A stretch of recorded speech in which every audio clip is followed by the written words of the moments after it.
안녕하십니까.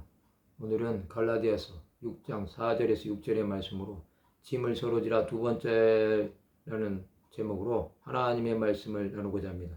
본 말씀은 각각 자기의 일을 살피라. 그리하면 자랑할 것이 자기에게는 있어도 남에게는 있지 아니하리니 각각 자기의 짐을 질 것이라. 가르침을 받는 자는 말씀을 가르치는 자와 모든 좋은 것을 함께하라. 사도 바울은 각각 자기의 일을 살피라고 말합니다.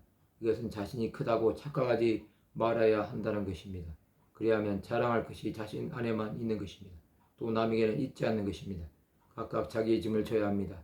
각 사람은 자신의 약점을 압니다. 이것은 자신의 부족함을 알기 때문에 내세울 것이 없다는 것입니다. 자신의 연약함을 알고 깨달은 자는 주의 뜻을 온전히 행하는 일에 자신의 삶을 드려야 하는 것입니다.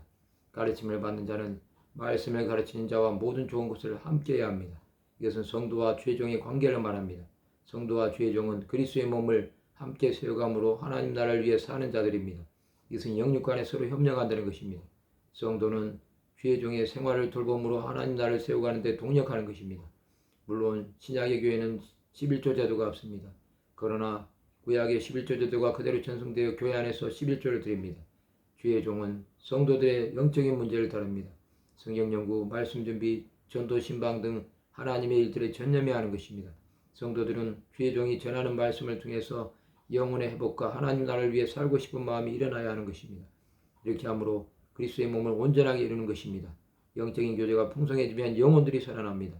짐을 서로 짐으로 그 짐이 가벼워지는 것입니다. 수많은 믿음의 사람들은 짐을 나누어 지는 자들이었습니다. 그들은 그렇게 살아감으로 그리스도께서 세우신 교회 공동체가 한 몸을 이루게 하는 데 쓰임을 받은 것입니다. 자기의 짐을 지고 살아갔던 자들은 그리스도를 위해 당하는 고난도 유익함을 믿은 것입니다. 하나님의 형상을 온전히 이루기까지 주 예수를 위해 살아야 합니다. 자신이 가르치는 자는 하나님의 말씀이 자신을 이끌어가도록 그 말씀에 온전히 맡기는 자들이 되어야 합니다. 성도들은 주의 종이 올바른 분별력을 가지고 하나님의 말씀을 전하도록 기도해 주어야 합니다. 이러한 관계가 계속 유지될 수 있다면 그리스도의 몸은 성숙한 신앙인들로 가득하게 될 것입니다. 이렇게 될 때 교회 구성원들이 성숙한 단계까지 나가는 것입니다. 서로 짐을 지기까지 각자에게 주어진 사명에 충성해야 합니다.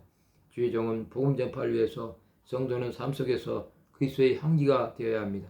성도 여러분, 우리는 가르침을 받는 자와 모든 좋은 것을 함께하고 있습니까? 그렇다고 한다면 우리 삶을 통해서 하나님의 역사심이 있을 것입니다. 또 각자의 삶 가운데 말씀하시는 하나님의 음성을 듣는 자들이 되어야 합니다.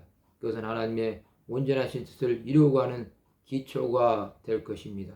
말씀을 마치고자 합니다. 각각 자기의 짐을 짐으로 하나님의 선하신 뜻이 무엇인지 깨달아가는 하나님의 백성들이 되시기를 주님의 이름으로 축원합니다.